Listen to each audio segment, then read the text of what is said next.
はい、こんにちは。MD ジャックです。愛です。耳の妖精、ミミです。はい、今回のレビューは、ナイス HCK ティアーズ 1DD モデルです。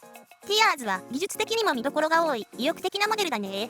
ちょっと変わったデザインが個性的。早く音を聞いてみたいな。それは愛も同じだけど、焦らない。ミミーちゃんの言う通り、ちょっと変わった五角形のデザインがいいよね。やや小ぶりなボディは、片側 3.4g と軽い上、フィット感も良く、愛はすっかり気に入ってしまいました。ホワイトにゴールドのライン、それとブラックにレッドラインの2色展開です。技術的に見どころが多いということですけど、価格は4000円台で、ダック付きタイプ C ケーブルを選んでも5000円ぐらいですから、エントリーモデルプラスアルファというポジションでしょうか。そうだね。スマホとタイプ C 接続すると、ナイス HCK アプリが使えて、性能のいい EQ で音質調整できるから、結構お値段以上な気がするよ。あ、USB ダック、オクターブのレビューの時にも紹介したあのアプリですね。そう。さて、まずはティアーズの内部についてです。ジャックさん、ティアーズの一番の特徴ってどこになるんでしょうか。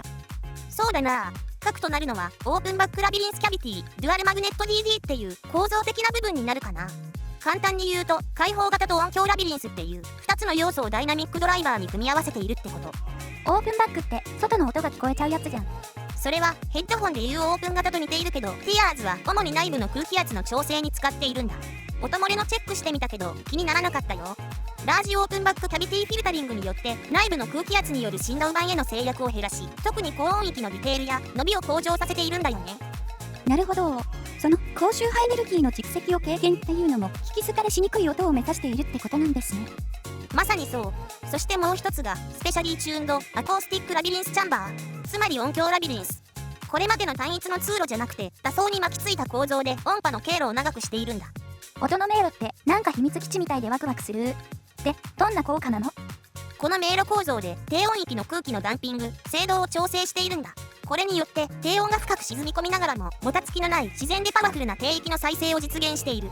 オープンバックで高音域の伸びと抜けを良くしてラビリンスで低音域の質を高める。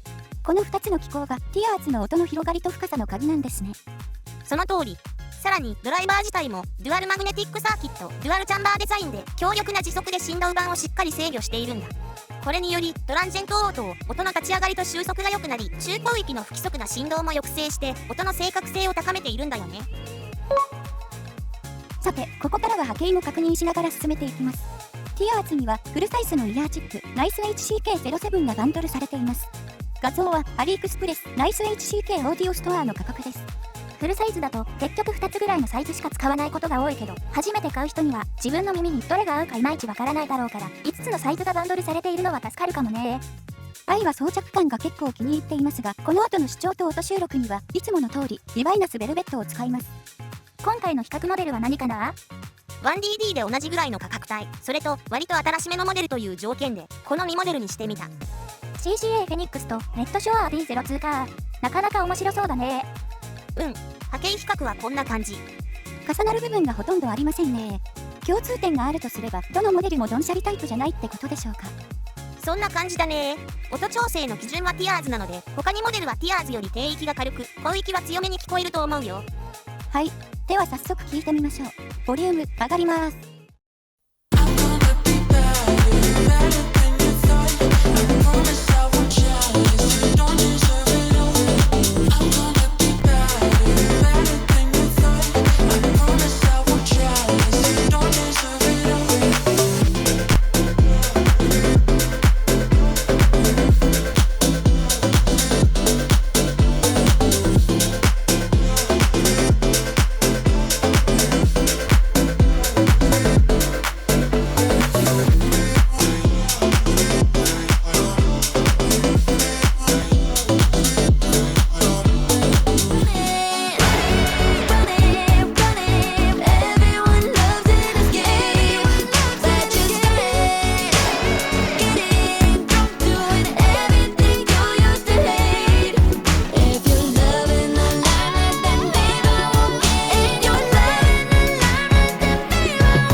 はい、サウンドチェックでした。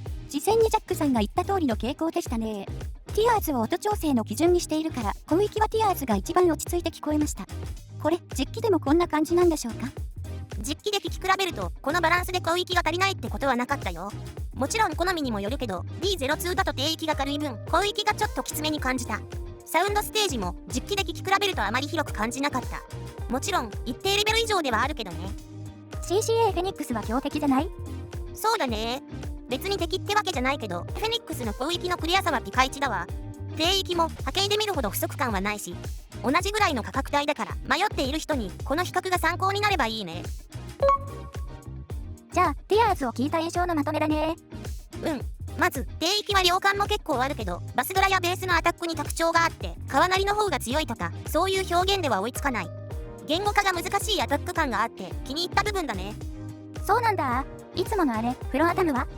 重くて迫力もあって最高レベルだったよ。低中域から中域にかけてもそんなに落としてないから厚みを感じたね。収録音だとボーカルが他にモデルよりちょっと引っ込んで聞こえましたけど、実機ではそんなことなかった。前に出てきて存在感がしっかりしてて視察音もほとんど感じない。波形を見ると4キロ以上が控えめだからシンバル系はうるさく感じない。それにあれ、ナイス HCK アプリの EQ が使えるもんね。そう、アプリ EQ にデフォルトの他に2つのプリセットがあるんで波形比較してみたんだけど、しっかり広域を出すセッティングになっていたね。プリケンシーと Q の設定ができるのはありがたい。2つのプリセットでプリケンシーも Q もしっかり値が違うでしょ。狙ったところを狙った幅で調整できるのは当たり前なんだけど、プリケンシーと Q が固定でレベルしか変更できないアプリ EQ が多いんで、みんなこうなればいいのにって思うわ。空間に関してはどうでした？広く感じたよ。EQ 使わないでこのまま聞いて十分満足できたよ。これで5000円ぐらいなら十分ありだと思ったね。デュアルマグネットでパワーアップ、ラビリンスで低音をコントロール、オープンバックで高音をきれいに、全部盛り感満載。ティアーズの開発大変だったんだろうね。そうね。フリーカスタムモールドサンドイッチコンストラクション、マルチレイヤーの精密な音響部品を組み合わせて共振を抑制しているそうです。こういう細部にまでこだわったフラッグシップアコースティックスタックデザインが音の純度を高めているんですね。最後に素材面にも触れておこうか。6N シングルクリスタルシルバーインターナルワイヤリングだ。6N という高純度の単結晶銀を内部配線に採用することで電気信号の伝送時の情報損失を極限まで減らしているんだ。これはまさにフラッグシップ級のこだわりって言えるね。